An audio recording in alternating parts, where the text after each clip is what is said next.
ওরা কেন খারাপ, কেন অভিশপ্ত সেটিও বলি।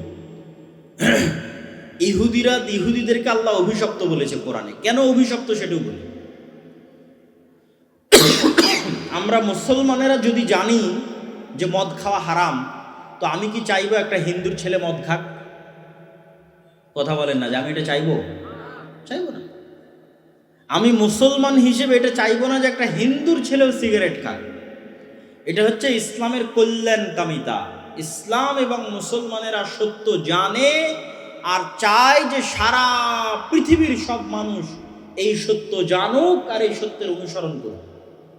আর ইহুদিরা এই জায়গাতেই হলো সবচেয়ে ব্যতিক্রম। ইহুদিরা জানে মদ খাওয়া ক্ষতিকর, এই জন্য একটা ইহুদির সন্তানও মাদকাসক্ত নেশাগ্রস্ত নয়।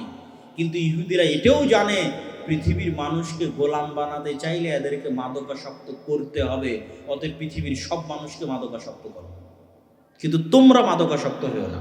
মানে আমরা ইহুদিরা আমরা মাদকাসক্ত নেশাগ্রস্ত হব না, কিন্তু সারা দুনিয়ার মানুষ যেন মাদকাসক্ত নেশাগ্রস্ত হয় তার জন্য যা করা লাগবে সব। আমরা হারাম খাবো না, কিন্তু সারা দুনিয়ার মানুষ যেন হারাম খায় তার জন্য যা করা লাগবে করো। আমি নিজে ইহুদিদেরকে কাছ থেকে দেখেছি, এই জন্য বলতেছি। আপনারা আপনাদের দিনের উপর কনফিডেন্ট নন, ওরা কট্টর কনফিডেন্ট। 100 জনে 90 জন ইহুদি দাঁড়িয়ে রাখে, 100 জনে 90 জন ইহুদি দাঁড়িয়ে রাখে। এবং দাঁড়িয়ে রাখার ক্ষেত্রে ওরা চুল পরিমাণ ভাবে না যে দুনিয়ার কে কি ভাববে, কে কি বলবে, পরোয়াই না। আর আপনি এখন দাঁড়িয়ে রেখে দেখেন, আপনার বাপ মা থেকে শুরু করে সমাজের মানুষ থেকে শুরু করে কলিগ থেকে শুরু করে সবাই বলবে কেন এখনই দাঁড়িয়ে রাখলাম, মানুষ কি বলবে, সমাজ কি বলবে, অমুক হবে তমুক হবে। মানে নিজের দিনের উপর কনফিডেন্ট নয়। তো যে নিজের দিনের উপর যে কট্টর নয়, ও কিন্তু স্বাধীন হতে পারবে না।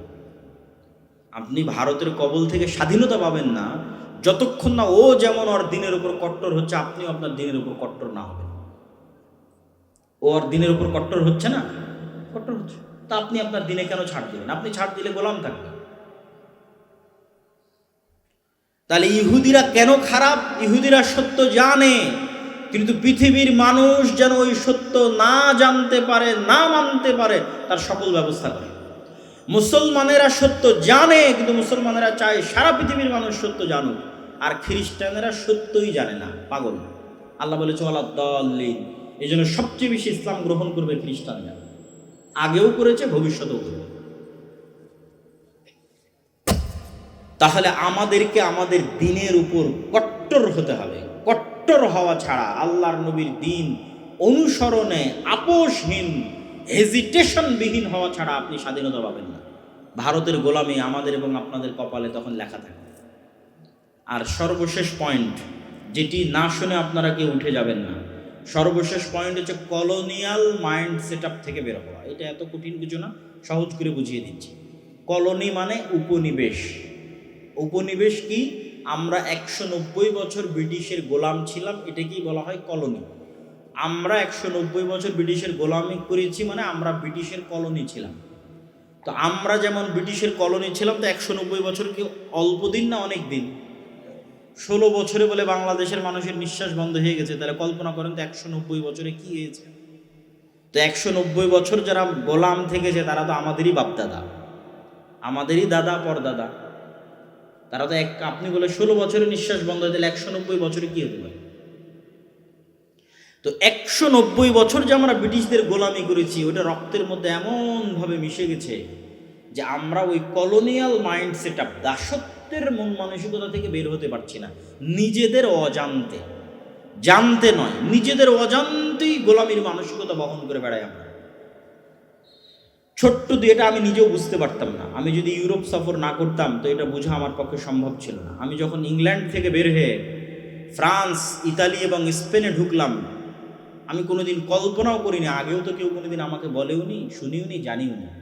কেউ বললে হয়তো শুনতাম, জানতাম। তো আর কোনোদিন এরকম হতে পারে এটাও কল্পনা করিনি, এরকম হতে পারে এটা আমার মাথাতে ছিল না। ইতালি, স্পেন এবং ফ্রান্সে ঢোকার পর দেখা গেল কিছু কিছু বিমানবন্দরে এক্সিট শব্দটাও ইংরেজিতে লেখা নাই। খুঁজে পাই না কোন দিক দিয়ে বের হবো, কারণ আমি তো ইতালির ভাষাও চিনি না, স্পেনের ভাষাও চিনি না, ফ্রান্সের ভাষাও চিনি না। আজীবন মনে করেছি যে ইংরেজি জানে তার জন্য সারা পৃথিবী সহজ। ইংরেজি বলে চলা যাবে না এরকম জায়গা পৃথিবীতে থাকতে পারে, এটা আমার কল্পনার বাইরে ছিল। তো এমনও বিমানবন্দর যেখানে স্টাফ আছে স্প্যানিশ, ইংরেজি জানে না, ও কথা বলতে ইংরেজি জানে, ওর সাথে কথা বলতে হলে স্পেনের ভাষায় কথা বলতে হবে। তখন ধীরে ধীরে ওখানকার বাঙালিদের সাথে কথা বলতে বলতে যেটা বুঝলাম যে ইউরোপের ইংল্যান্ড বাদে অন্যান্য যে দেশগুলো আছে তারা জাতিগতভাবে এতটা অহমিকা, এতটা অহংকারী, এতটা উন্নাসিক যে আমি ফ্রান্সের মানুষে ইংরেজি শিখবো, ইংরেজি বলবো, আচ্ছা মরে যাওয়া ভালো। আমি ইতালির মানুষ হবে, ইতালিয়ান ভাষা ছাড়া ইংল্যান্ডের ইংরেজি শিখবার চেয়ে মরে যাওয়া ভালো। তখন বুঝলাম আমরা জাতিগতভাবে কি পরিমাণ কলোনিয়াল মাইন্ডসেট নিজেদের অজান্তে বহন করি, আর ওরা জাতিগতভাবে কতটা স্বাধীন চেতা। তার মানে আমি ইংরেজি শিখতে অনুৎসাহিত করছি এটি কখনোই বলছি না, এটি বলতেছি না। এটির সাথে আরও একটা জিনিস উদাহরণ হিসেবে যুক্ত করে দেন, আফ্রিকার মুসলিম দেশগুলো। আমাদের মদিনাই বিশ্ববিদ্যালয়ে অনেক আফ্রিকান মুসলিম দেশের স্টুডেন্ট ছিল, ওদের সেকেন্ড ল্যাঙ্গুয়েজ ফরাসি। ভাই তোমার সেকেন্ড ল্যাঙ্গুয়েজ কেন ফরাসি হবে? তো আমি যেমন ছিলাম ইংল্যান্ডের গোলাম, ও ছিল ফ্রান্সের গোলাম, এই জন্য ওর সেকেন্ড ল্যাঙ্গুয়েজ ফরাসি। তাহলে সারা মুসলিম বিশ্ব এরকম ইউরোপের বিভিন্ন দেশের গোলাম ছিল, কেউ 100 বছর, কেউ 500 বছর, কেউ 190 বছর, কেউ 200 বছর, কেউ 300 বছর। তখন সবাই নিজ নিজ রক্তের মধ্যে গোলামি বহন করে বেড়াচ্ছে। এই জন্য নিজের অজান্তে যখন দেখি একজন মানুষ প্যান্ট শার্ট পরে আছে, গলায় টাই পরে আছে, অনেক স্মার্ট মনে হয়। আবার আরেকজন মানুষকে যখন দেখি এরকম আলখেল্লা পরে আছে, মাথায় রুমাল দিয়েছে, তখন নিজের অজান্তেই মনে হয় ইনি হয়তো কিছু জানে না, ইনি হয়তো আনস্মার্ট। এই যে নিজের অজান্তে এই জিনিসগুলো তৈরি হয়, এগুলো হচ্ছে কলোনিয়াল মাইন্ড সেট আপ থেকে আমাদের মধ্যে চলে এসেছে। একটা অফিসের রুলস হচ্ছে স্মার্ট হতে হলে তাকে দাড়ি চাচতে হবে। বাংলাদেশের আর্মি, পুলিশ সব জায়গায় রুলস, দাড়ি চাচলে সে অফিস আসতে পারবে, এটাই স্মার্টনেস। এটা হচ্ছে কলোনি। এই বাংলাদেশ আর্মি পাকিস্তান আর্মির খণ্ডিত অংশ, পাকিস্তান আর্মি ইন্ডিয়ান আর্মির খণ্ডিত অংশ, ইন্ডিয়ান আর্মি ব্রিটিশ আর্মির খণ্ডিত অংশ। তাহলে বাংলাদেশ আর্মি কোন রুলস অনুযায়ী চলতেছে, কোন প্রভাবে চলছে, ওই ব্রিটিশ আর্মি যেভাবে তৈরি হয়েছিল তার, ব্রিটিশ আর্মি থেকে ইন্ডিয়ান, ইন্ডিয়া থেকে পাকিস্তান, পাকিস্তান থেকে বাংলাদেশ। ওই জন্য তার কাছে দাড়ি চাষা অবস্থায় অফিসে আসলে এটা স্মার্টনেস। এরকম আরো অসংখ্য উদাহরণ পেশ করা যাবে আপনার সমাজে, রন্ধ্রে রন্ধ্রে ঢুকে আছে, যেগুলো আপনি নিজেও জানেন না, কিন্তু সেগুলো আপনি বহন করছেন মূলত কলোনিয়াল গোলামির কারণে। আর গত 16 বছর আমাদেরকে ভারতের কলোনি বানানো হয়েছে, ভারতের উপনিবেশ বানানো হয়েছে। আপনি যে কোনো হিন্দুয়ানি সংস্কৃতির উপর যদি নিজের অজান্তে দুর্বলতা অনুভব করেন, তাহলে বুঝতে হবে আপনি Indian colonial mind set up বহন করছেন।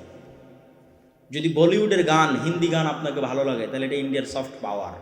আপনি ইন্ডিয়ান মানসিক দাসত্ব বহন করে বেড়াচ্ছেন বলিউডের গান ভালো লাগার কারণে।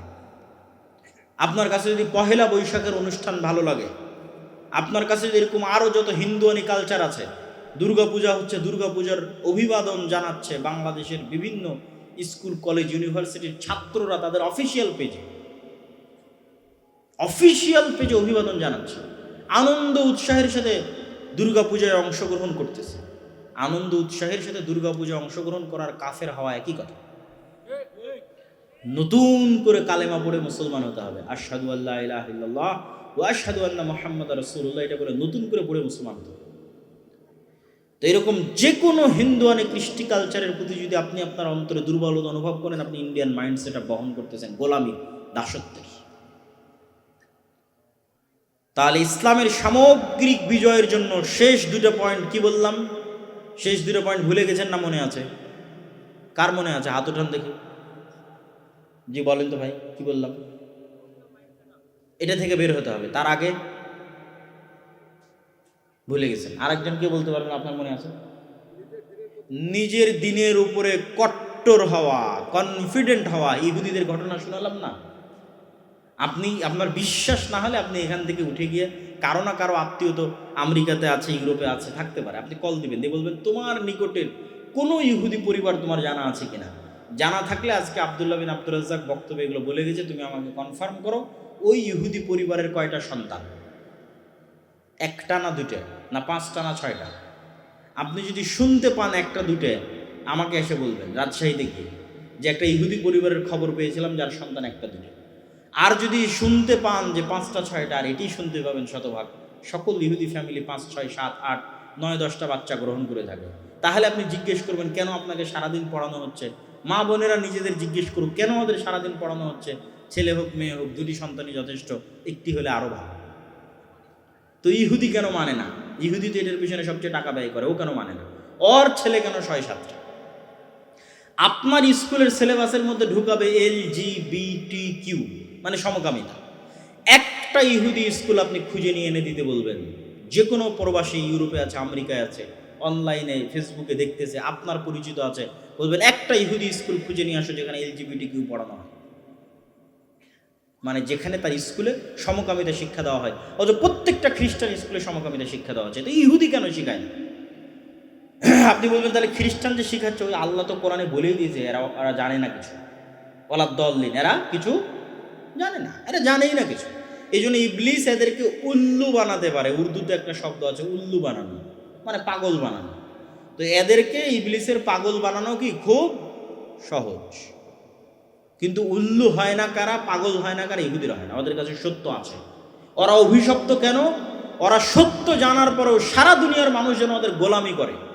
আপনি যদি ফ্রি ফায়ার পাবজি না খেলেন, আপনার ছেলেরা যদি বিড়ি সিগারেট জুয়ায় আসক্ত না হয়, অনলাইনের জুয়ায় আসক্ত না হয়, টিকটক ফেসবুক ইউটিউব রিলসে আসক্ত না হয়, তাহলে এগুলো সব তো বড় বড় বিজ্ঞানী হবে, ডাক্তার হবে, ইঞ্জিনিয়ার হবে।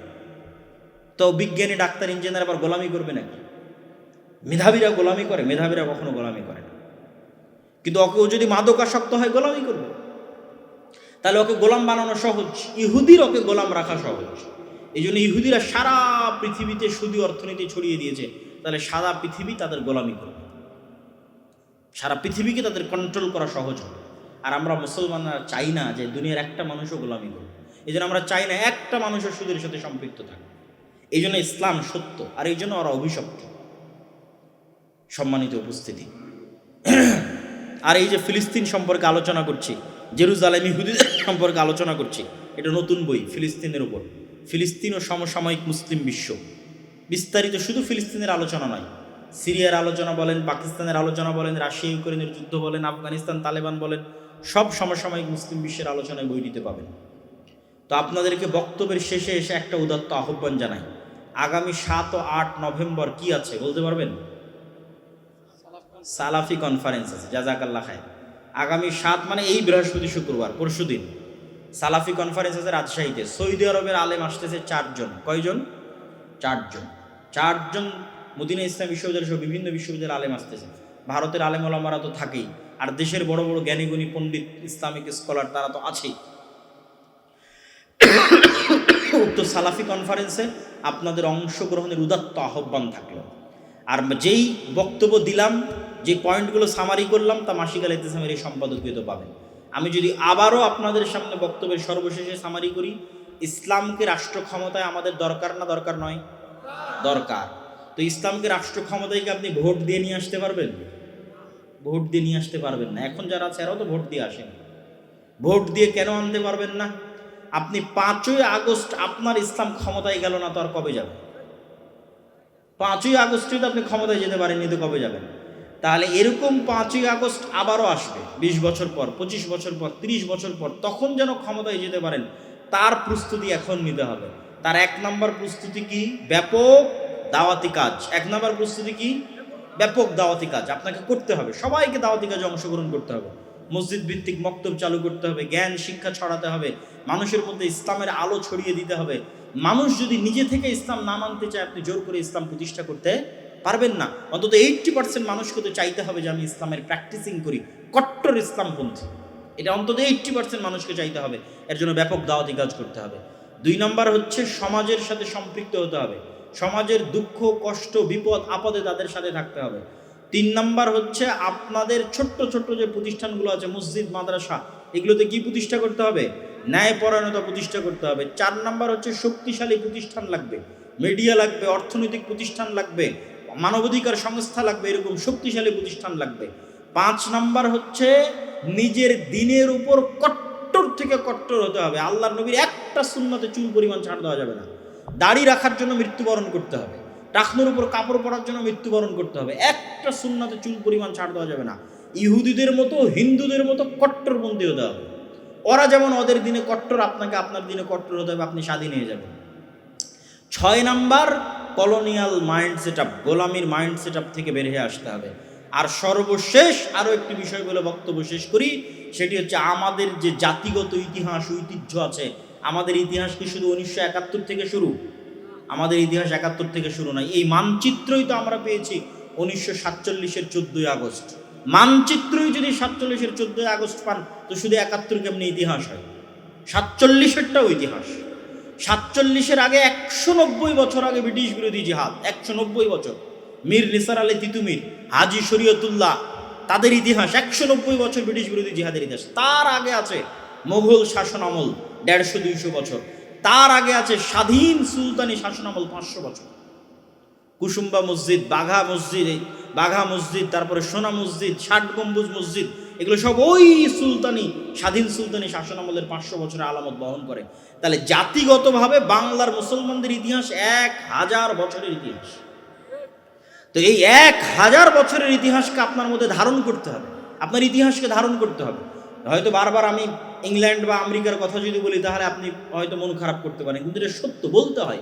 আমি নিজে রিয়েলাইজ করেছি, আপনি ইংল্যান্ডে একটা পুরাতন বাড়ি ভাঙতে পারবেন না। প্রত্যেকটা পুরাতন বাড়িকে ওইভাবে ঠিক রাখার জন্য কোটি কোটি টাকা খরচ করে। একটা পুরাতন গির্জা ভাঙতে পারবেন না, পুরাতন গির্জাকে ওইভাবে রাখার জন্য কোটি কোটি টাকা খরচ করা হয়। একটা পুরাতন 500 বছরের বাড়ির দরজা, এমনি স্বাভাবিক বাড়ি, আমরা ভাড়া ইউজ করতেছি, তারপরও নাকি ওর জালনা দরজা আমরা ঠিক করতে পারবো না। কমিশনারের অনুমতি নিয়ে এসে হুবহু ওই ডিজাইনের জালনা দরজা লাগাতে হবে। কেন? ওরা ওদের ইতিহাস ঐতিহ্যকে ধরে রাখতে চায়, বলে এটা আমাদের 500 বছরের ইতিহাস, এটা 1000 বছরের ইতিহাস। ওদের কাছে ইতিহাস ঐতিহ্যের মূল্য আছে, আর আমরা আমাদের ইতিহাস ঐতিহ্য হারিয়ে ফেলেছি। শেরে বাংলা একে ফজলুল হক কোথায় গেল? হোসেন শহীদ সোহরাওয়ার্দী কোথায় গেল? আরও আগে যারা চলে গেছে এই দেশের জন্য, তাদের ইতিহাস কোথায় গেল? কেউ জানে না। স্বাধীন সুলতানি শাসন আমলের ইতিহাস জানি না, মুঘল শাসন আমলের ইতিহাস জানি না। তাহলে আপনি কীভাবে জাতিগত হিসেবে স্বাধীন হবেন? আমাদেরকে জাতিগত হিসেবে স্বাধীন হতে হলে অবশ্যই নিজেদের ইতিহাস জানতে হবে, নিজেদের দিনের উপর কট্টর হতে হবে। যত বেশি কট্টর হবেন, আপনি তত দ্রুত স্বাধীনতা পাবেন। আল্লাহ সুবহানাহু ওয়া তাআলা আমাদের সকলকে আমাদের দিনের উপর কট্টর হওয়ার তৌফিক দান করুক, আল্লাহুম্মা আমিন। আমাদের বাংলাদেশকে গাজা হওয়া থেকে রক্ষা করুক, বাংলাদেশের স্বাধীনতাকে আল্লাহ দীর্ঘায়িত করুক, আল্লাহুম্মা আমিন। এই বলে আমি আমার সংক্ষিপ্ত বক্তব্য এখানেই শেষ করছি। ওয়া আখিরু দাওয়ানা আলহামদুলিল্লাহি রাব্বিল আলামিন। আর এই যে বইগুলো আছে, এই বইগুলো স্টেজে পাবেন। মাসিক আল ইতিসাম ছাড়া কেউ যাবেন না। আর আজকের আলোচনা মাসিক আল ইতিসামের সম্পাদকীয়, আর ফিলিস্তিনের নতুন বইটা, আর মিন্নাতুল বারী 2য় খণ্ড। প্রশ্ন উত্তর থাকলে দিতে পারেন।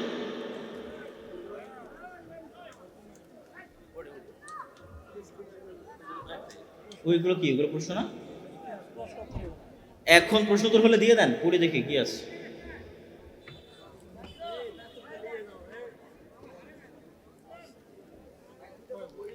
এখন জোহরের ওয়াক্ত শুরু হয় 11:40, সালাতের জামাত শুরু করে 12:45।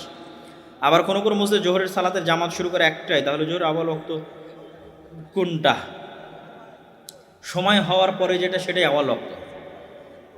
যদি 11:44-এর সময় হয়, তার 15-20 মিনিট পরেই সালাত আদায় করে নিতে হবে। উজু করতে আর আজান দিতে যতক্ষণ সময় লাগে। শায়েখ আমরা জানি পাগলের কোনো হিসাব হবে না, তাদের পাপ পুণ্য বলতে কিছু নেই। এখন পাগল যদি হিন্দু খ্রিস্টান হয়, তবুও হুজুর আমি যদি বাথরুম বা নাপাক অবস্থায় থাকি, এমন সময় হাঁচি, সালাম অথবা নাম শুনি, তখন নবীর দরুদ। বাথরুমে থাকলে নিতে হবে না। আর বাইরে যদি আছেন, নাপাক অবস্থায় আছেন, তবুও নিতে পারেন, কোনো সমস্যা নেই। আর বাথরুমে থাকলে নিতে হবে না, বাথরুম থেকে বের হয়ে নেবেন। নামাজ পড়ার সময় যদি পেছন থেকে আমাকে উদ্দেশ্য করে সালাম দেয়, সালাতরত অবস্থায় আছেন, আঙ্গুলটা এরকম করে সালামের উত্তর দেবেন। শায়েখ মসজিদের সভাপতি সেক্রেটারি কেমন মানুষ হবে? অবশ্যই সালাত আদায়কারী হতে হবে, ইমানদার হতে হবে, সত্যবাদী হতে হবে, ন্যায়পরায়ণ হতে হবে। ঘুষখোর সুদখোর হওয়া যাবে না। শায়েখ বিবাহের দিনে বরের পক্ষ থেকে কনে এর কান ও নাকের গহনা এবং তাকে যে সমস্ত দেওয়া হয়, তা কি মোহরানার অন্তর্ভুক্ত হবে? তুমি করতে চাইলেই হবে। তুমি তোমার টাকা দিয়ে যদি স্বর্ণের গহনা কিনে দাও, আর সেটাকে যদি মোহরানার অন্তর্ভুক্ত করতে চাও, কেন হবে না? তুমি করতে চাইলেই হবে। যে বিবাহের ক্ষেত্রে মেয়ের কাছে গিয়ে বিবাহ পড়ানো নিষেধ, যদিও বর্তমানে ইমামগণ মেয়ের কাছে গিয়ে বিবাহ পড়ায়, এভাবে বিবাহ পড়ানো নিষেধ কি জন্য? এভাবে বিবাহ পড়ানো নিষেধ এই জন্য, ইসলামের দৃষ্টিতে মূলত ছেলের দায়িত্ব মেয়ে নিচ্ছে না, বরং মেয়ের দায়িত্ব কে নিচ্ছে? ছেলে নিচ্ছে। এবং ইসলামের দৃষ্টিতে তালাকও মেয়ে দিতে পারবে না। তালাক কে দিতে পারবে? ছেলে দিবে। তাহলে বিয়েতে কবুল বলবে কে? ছেলে। সব আংটি কি হাতে দেওয়া যাবে? স্বর্ণের আংটি বাদে আর বিভিন্ন শিরকি অষ্টধাতুর আংটি বাদে স্বাভাবিক আংটি হাতে দেওয়া যাবে, কোনো সমস্যা নেই।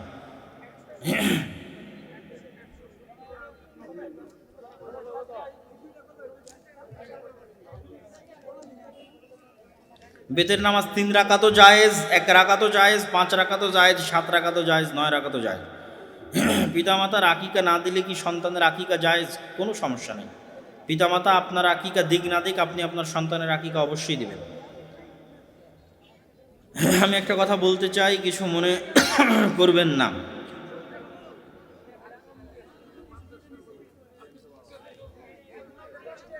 শায়েখ, বিবাহ কিভাবে পড়াতে হবে সহিহ হাদিস ভিত্তিক জানতে চাই। বিবাহের অনুষ্ঠানে মেয়ের বাবার উপস্থিত হওয়া জরুরি। কার উপস্থিত হওয়া জরুরি? মেয়ের বাবার উপস্থিত হওয়া জরুরি। মেয়ের বাবার উপস্থিতিতে, দুইজন সাক্ষীর উপস্থিতিতে মোহরানা নির্ধারণ হবে। মেয়ের বাবার দায়িত্ব হচ্ছে তার মেয়ে রাজি কিনা তা সে তার মেয়ের কাছ থেকে শুনে আসবে। এটা বাবার দায়িত্ব, এটা আমাদের দায়িত্ব না। মেয়ের বাবা যদি বলে তার মেয়ে রাজি এবং মোহরানা এত মিটে যায়, দুইজন সাক্ষী উপস্থিত থাকে, তাহলে মেয়ের বাবা বরকে বলবে, সরাসরি বরকে বলবে, আমার মেয়ে অমুক এত টাকা মোহরানার বিনিময়ে তোমার সাথে বিবাহ বন্ধনে আবদ্ধ হতে রাজি, তুমি তাকে তোমার স্ত্রী হিসেবে কবুল করো। তখন বর বলবে আমি কবুল করলাম। এটি হলো বিবাহের সুন্নাত পদ্ধতি। সরাসরি মেয়ের বাবা প্রস্তাব দেবে বরকে যে আমার মেয়ে এত মোহরানার বিনিময়ে তোমার সাথে বিবাহ বন্ধনে আবদ্ধ হতে ইচ্ছুক, তুমি তাকে তোমার স্ত্রী হিসেবে কবুল করো। বর বলবে আমি কবুল করলাম। সরাসরি মেয়ের বাবা বলবে বরকে, সরাসরি মেয়ের বাবা বরকে বলবে। উপস্থিত কাজী মেয়ের বাবাকে বলিয়ে দিতে পারে, যদি মেয়ের বাবা একটু অশিক্ষিত হয়, মূর্খ হয়, তেমন না জানে, তো বলিয়ে দিবে। কিন্তু আসলে এটা মেয়ের বাবার কাজ। মেয়ের বাবা মেয়ের পক্ষ হয়ে ছেলেকে প্রস্তাব দিবে, তার মেয়ে রাজি, ছেলে কবুল করছে কিনা। ছেলে কবুল করলে বিয়ে হয়ে গেল, কেন মেয়ের বাবা উপস্থিত, ছেলে রাজি, মোহরানা নির্ধারণ হয়ে গেছে, দুইজন সাক্ষী আছে। জামিয়া সালাফিয়াতে ভর্তি করাতে পারো। ডিসেম্বরে ফর্ম বিতরণ, জানুয়ারির 1 তারিখে ভর্তি পরীক্ষা। আর সবাইকে সালাফি কনফারেন্সে আসার দাওয়াত আগামী পরশুদিন।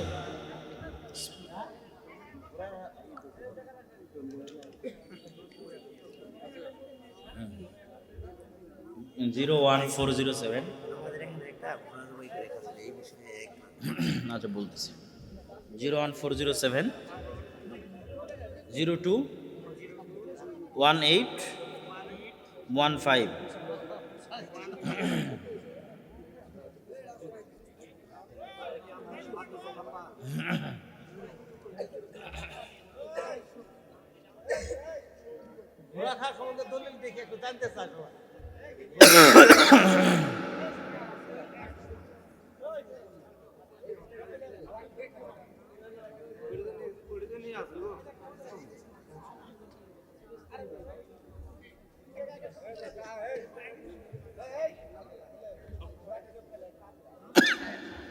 রাসূল সাল্লাল্লাহু আলাইহি ওয়াসাল্লাম ঘোড়ার গোস্ত খাওয়ার জন্য যখন নিষেধ করেছিল, তখন ছিল জিহাদের জন্য ঘোড়ার সংখ্যা কমে যাবে আশঙ্কায়। এমনি ঘোড়ার গোস্ত খাওয়ায় কোনো সমস্যা নেই, হালাল।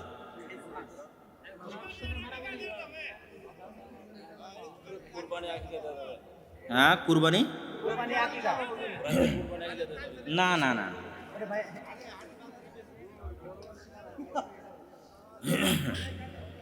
বিবাহ করার জন্য পূর্ব থেকে মেয়ে পছন্দ করে রাখা যাবে কিনা? পূর্ব থেকে মেয়ে পছন্দ করতে পারে, কিন্তু তার সাথে অবৈধ কোনো যোগাযোগে বা সম্পর্ক স্থাপন করা যাবে না।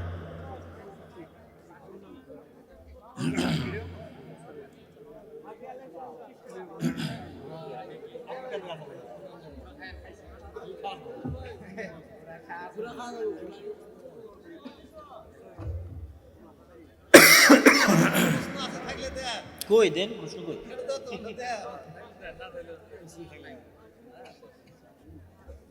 সালাম আলাইকুম। জি, কে বলছিলেন?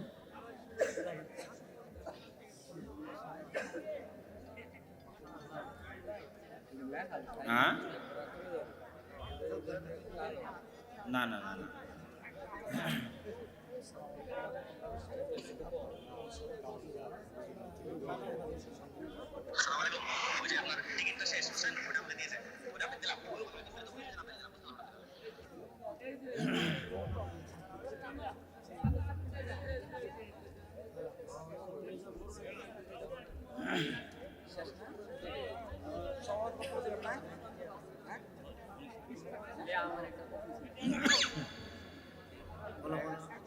বলো বলো, জোরে বলো।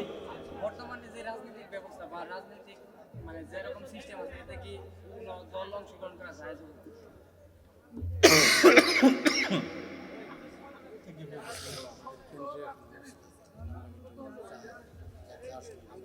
না, সম্ভব কোনো মতেই সম্ভব না। অনেক জরুরি কাজ আছে রাস্তায়। আমাদের যেটা পরামর্শ সেটা যে আমি যে দিক নির্দেশনাগুলো দিই, আমি এগুলো নিয়ে কাজ করতে পছন্দ করি এবং আমি চাই যে তোমাদের মতো যারা মুসলিম যুবক আছে তারা জ্ঞানে গুণে সামনের দিকে এগিয়ে আসুক, শক্তিশালী প্রতিষ্ঠান তৈরি করুক, মিডিয়ার চ্যালেঞ্জ নিক, অর্থনৈতিক প্রতিষ্ঠানের চ্যালেঞ্জ নিক, এগুলোতে সময় দিক। আর এই তাৎক্ষণিক ভোটের জন্য দৌড়াদৌড়ি করে শুধু সময় নষ্ট, শুধু মেধা নষ্ট, শরীরের শক্তি নষ্ট। তার মানে কেউ করলে আমরা তার বিরোধিতা করবো, এটারও দরকার নাই। কেউ যারা করছে তারা করবে।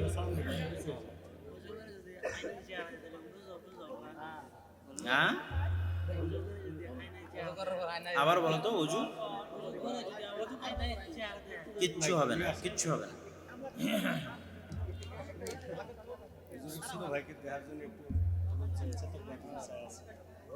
আপনারা তো দেরিতে উঠালেন না, আপনারা আগে উঠালে ওই বক্তব্য দিতেন। আমি তো 1 ঘন্টা আলোচনা করতে পারলাম না 12টা বাজে। ওকে দিলে তো আরো বক্তব্য করতে হবে। হ্যাঁ, কোনো সমস্যা। যদি কোনো সমস্যা হয় সেটা ভিন্ন কথা, আর যদি কোনো সমস্যা না হয় কেন কাটবে?